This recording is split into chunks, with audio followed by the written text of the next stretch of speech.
اولا لک فاولا، اولا لک، انہوں نے ترجمہ کیا افسوس ہے تجھ پر پس افسوس ہے، یہ بھی ترجمہ ٹھیک ہے۔ اور واو لام یا سے اگر یہ اس میں تفضیل ہو اولا تو معنی ہوگا کہ تم زیادہ اس کے مستحق ہو، پھر تم زیادہ اس کے مستحق ہو، پھر تم اس کے زیادہ مستحق ہو، پھر تم اس کے زیادہ مستحق ہو، یا پس تم اس کے زیادہ مستحق ہو۔ یہ 4 بار ہو گیا۔ بعض حضرات کے نزدیک یہ اولا جو ہے وہ ویل سے مؤول ہے، ویل کا معنی ہلاکت ہے تیرے لیے، پھر ہلاکت ہے تیرے لیے، پھر ہلاکت ہے تیرے لیے، پس ہلاکت ہے تیرے لیے، تو یہ 4 بار ہو گیا۔ اگر یہ ہلاکت کے معنی میں ہو تو یہ 4 بار ہلاکت ہے، جیسے آپ سورہ مریم میں دیکھتے ہیں کہ حضرت عیسیٰ علیہ السلام فرماتے ہیں وَالسَّلَامُ عَلَيَّ يَوْمَ وُلِدتُّ وَيَوْمَ أَمُوتُ وَيَوْمَ أُبْعَثُ حَيًّا، 3 موقع پر یہ حضرت یحییٰ علیہ السلام نے بھی یہی کہا۔ تو یہ جو ہے وہ 3 موقع پر، یعنی جس دن میں پیدا ہوا، جس دن میں فوت ہوں گا، اور جس دن میں دوبارہ زندہ کیا جاؤں گا، تو اس شخص پر 4 بار ہلاکت ہے، اور یہ ہے جس دن مرے گا، اور جب قبر میں پہنچ جائے گا، جب دوبارہ زندہ ہوگا، اور آخرت میں 4 بار تباہی، بربادی، ہلاکت۔ ایک معنی تو یہ ہو گیا۔ اور اولا تم زیادہ حقدار ہو اس کے، تم زیادہ حقدار ہو اس کے، پس تم زیادہ حقدار ہو اس کے، یہ اس لیے فرمایا کہ جو عذاب آ رہا ہے نا قیامت کا، جو عن قریب عذاب آنے والا ہے ابو جہل کے بارے میں، وہ عذاب تیرے لیے زیادہ مناسب ہے۔ اگر یہ بات کہی جائے کہ اس کا معنی عذاب ہے، تو پھر حضرت عبداللہ بن عباس رضی اللہ تعالیٰ عنہ کا وہ قول سمجھ آتا ہے۔ وہ فرماتے ہیں کہ حضور اکرم صلی اللہ علیہ وآلہ وسلم نے ابو جہل کو یہ بات فرمائی تھی کہ اولا لک فاولا۔ آپ صلی اللہ علیہ وآلہ وسلم سے جب وہ ہاتھ چھڑا کر جا رہا تھا اور اس نے وہ بات کہی تھی جو کل میں نے ذکر کی، تو اس وقت حضور اکرم صلی اللہ علیہ وآلہ وسلم نے فرمایا کہ تباہی تیرے لیے، یعنی تم اس تباہی کے زیادہ مستحق ہو، اور پھر اسی پر وحی بھی نازل ہو گئی، یعنی یہی الفاظ وحی میں بھی آ گئے، ثم اولا لک فاولا۔ وحی بعد میں نازل ہوئی، آپ صلی اللہ علیہ وآلہ وسلم نے اسے پہلے یہ فرمایا تھا اولا لک فاولا، پھر وحی میں ثم اولا لک فاولا کے بھی الفاظ کا اضافہ ہو گیا، یعنی جب آپ نے کہہ دیا تو اس کے لیے تباہی اور بربادی ہے، تو پھر اس کے لیے تباہی اور بربادی ہے، یعنی وہ تباہی کے قریب آ چکا ہے، بہت قریب ہے کہ اس پر تباہی آ جائے، بربادی آ جائے، اور وہ زیادہ اس عذاب کا مستحق ہے جو اوپر صورت میں ذکر ہوا ہے، یا جس سے آپ صلی اللہ علیہ وآلہ وسلم اس کو خبردار کر رہے تھے۔ اَيَحْسَبُ الْإِنسان، کیا انسان یہ سمجھتا ہے أَن يُتْرَكَ سُدًى، کہ وہ چھوڑ دیا جائے گا بلا حساب و کتاب۔ سدا کہتے ہیں اونٹ کو بے مہار چھوڑ دینا۔ تو کیا انسان کا یہ خیال ہے کہ اسے بس صرف پیدا کیا گیا ہے، وہ زمین میں آیا ہے اور یہ زندگی عیاشی کے ساتھ گزار کے چلا جائے گا، اور عیاشی کے دن وہ کب سمجھتا ہے کہ جب وہ بالغ ہوتا ہے، 12-13 سال سے لے کر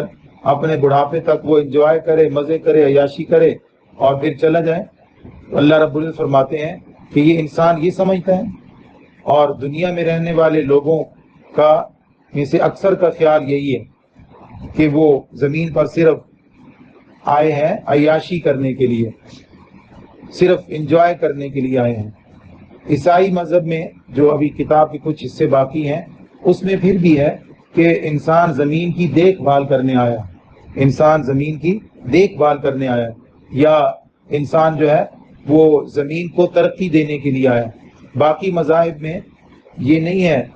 باقی لوگوں کا یہ خیال نہیں ہے کہ انسان عبادت کے لیے پیدا کیا گیا، جیسے قرآن کہتے ہیں وَمَا خَلَقْتُ الْجِنَّ وَالْإِنسَ إِلَّا لِيَعْبُدُونَ، ہم نے جن و انس کو عبادت کے لیے پیدا کیا۔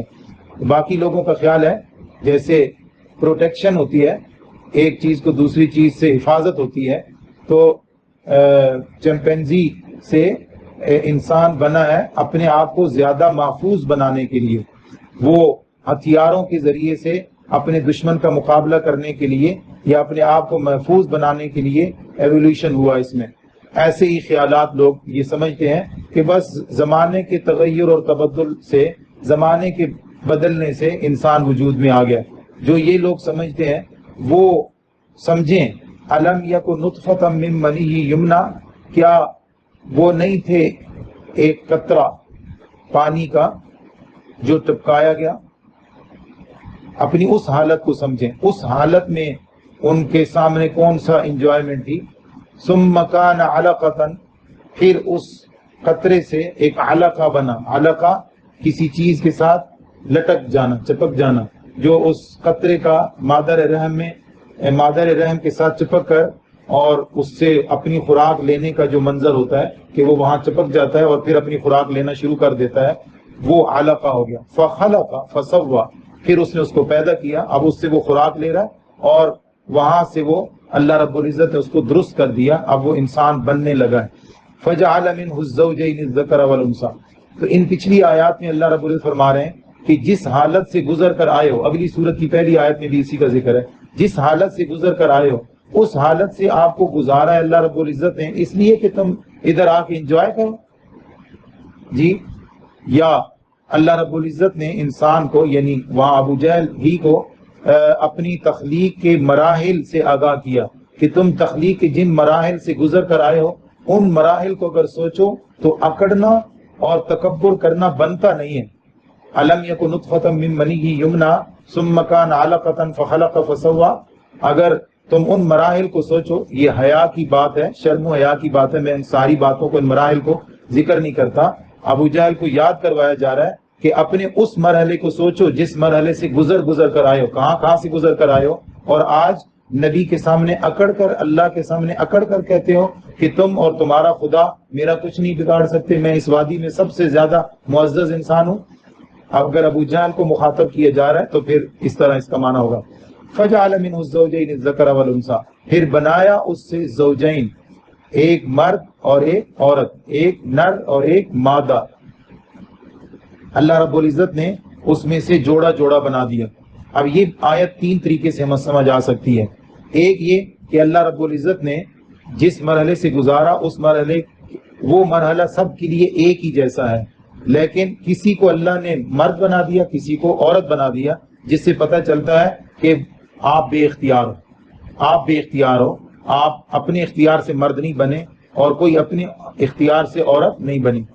دوسرا اس کا مطلب یہ ہے کہ جو لوگ کہتے ہیں کہ انسان جو ہے وہ خود بخود بن گیا ہے یا بس ایولیوشن کا نتیجہ ہے، ایسے ہی بن گیا ہے، تو انہیں سوچنا چاہیے کہ کوئی مرد اور کوئی عورت کیوں بنا؟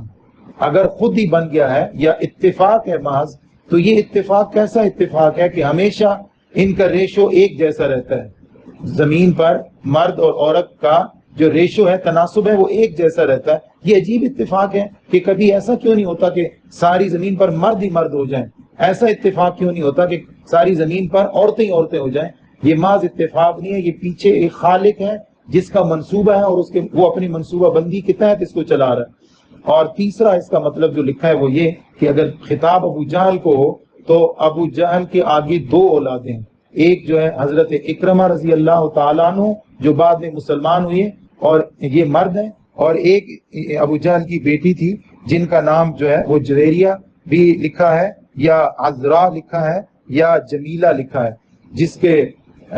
جس کو حضرت علی رضی اللہ تعالیٰ عنہ نے فتح مکہ کے بعد پیغام نکاح بھیجا تھا، اور حضور اقدس صلی اللہ علیہ وآلہ وسلم نے پھر ناراضگی کے ساتھ اس پر پورا خطبہ دیا تھا کہ